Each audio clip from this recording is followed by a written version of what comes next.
어른을 위한 동화, 이솝 우화, 인생지혜 100 시리즈. 이솝은 2600년 전 고대 그리스의 노예였습니다. 자유를 꿈꿀 수 없는 억압된 삶 속에서 그는 동물 이야기를 통해 세상의 깊은 진실을 속삭였습니다. 그의 목소리는 쇠사슬에 묶여 있었지만 그의 이야기는 시간을 넘어 우리에게 다가왔죠.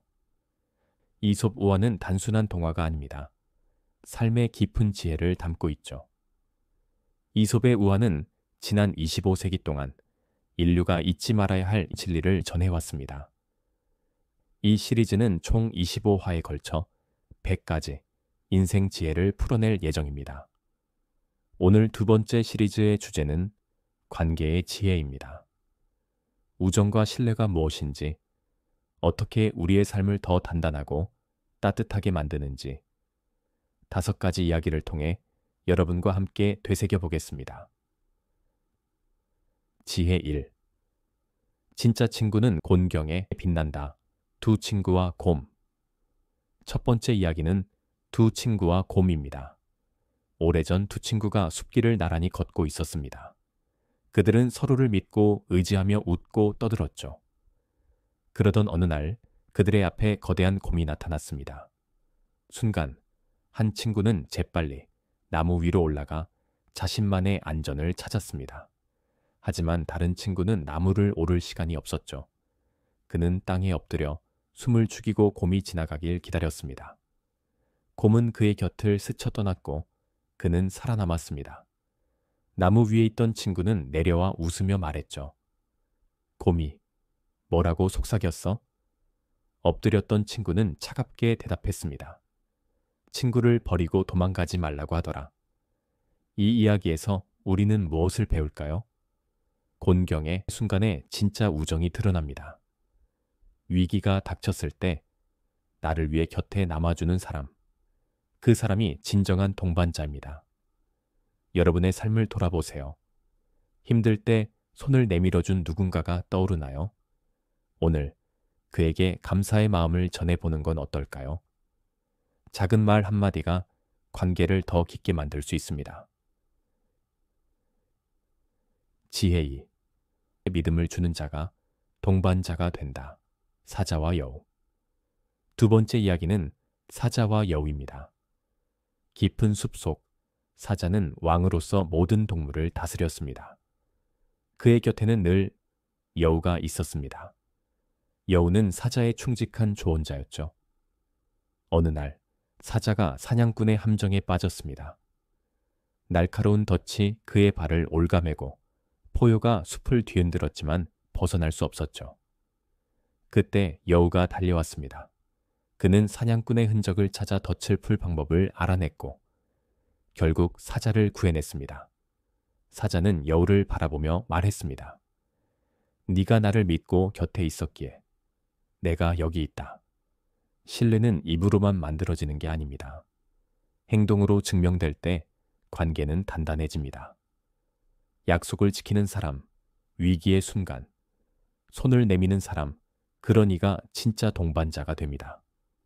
여러분의 삶에서 누가 그런 믿음을 주었나요? 반대로 여러분은 누군가에게 그런 믿음을 보여주고 있나요?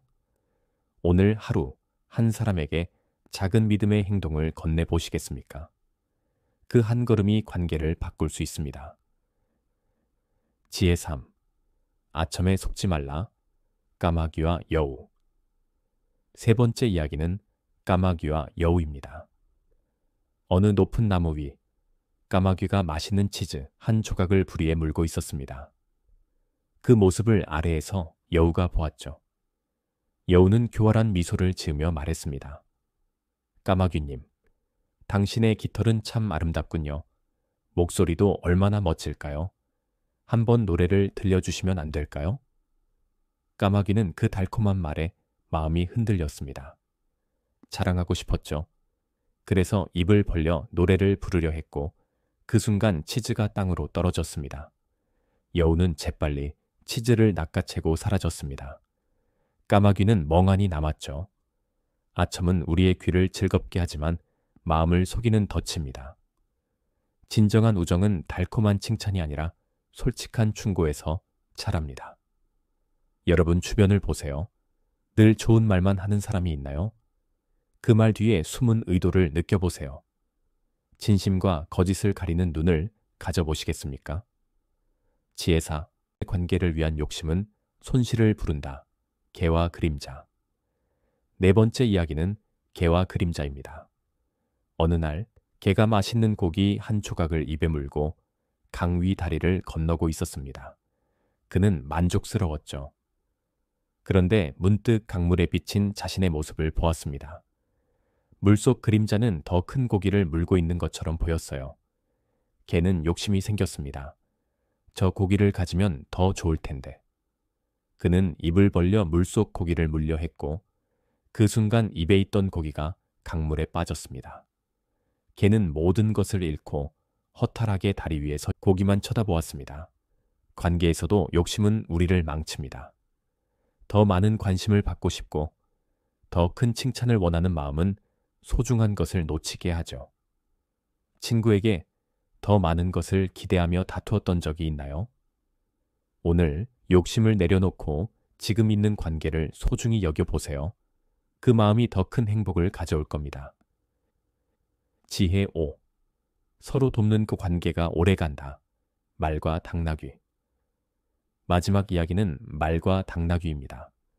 어느 여행길에서 말과 당나귀가 함께 짐을 나르고 있었습니다. 말은 가벼운 짐을 지고 당당히 걸었고 당나귀는 무거운 짐에 짓눌려 비틀거렸죠. 당나귀가 도움을 청했지만 말은 무시했습니다. 내가 왜 내 짐까지 져야 해? 그러던 어느 순간 당나귀가 더는 버티지 못하고 쓰러졌습니다.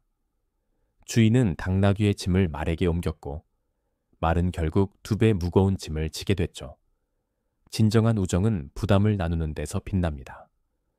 오늘 누군가의 짐을 덜어주는 작은 손길을 내밀어 보시겠습니까?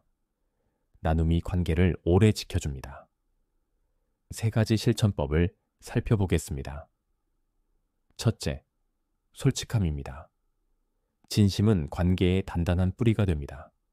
하루 한 번 누군가에게 솔직한 마음을 전해보세요. 둘째, 경청하기입니다. 귀를 기울이는 마음이 신뢰를 쌓아줍니다. 셋째, 돕기입니다. 작은 도움은 우정을 키웁니다. 사소한 나눔이 관계를 더 밝게 빛나게 합니다. 오늘 여러분은 어떤 우정을 키우고 계십니까? 이솝, 우와, 100가지. 지혜는 여러분의 삶 속에서 계속 이어집니다. 오늘 느낀 한 가지를 댓글로 남겨주시고 여러분의 작은 약속을 나눠주세요. 다음 화에서 또 다른 지혜로 다시 찾아뵙겠습니다. 지금까지 행복 인생이었습니다. 감사합니다.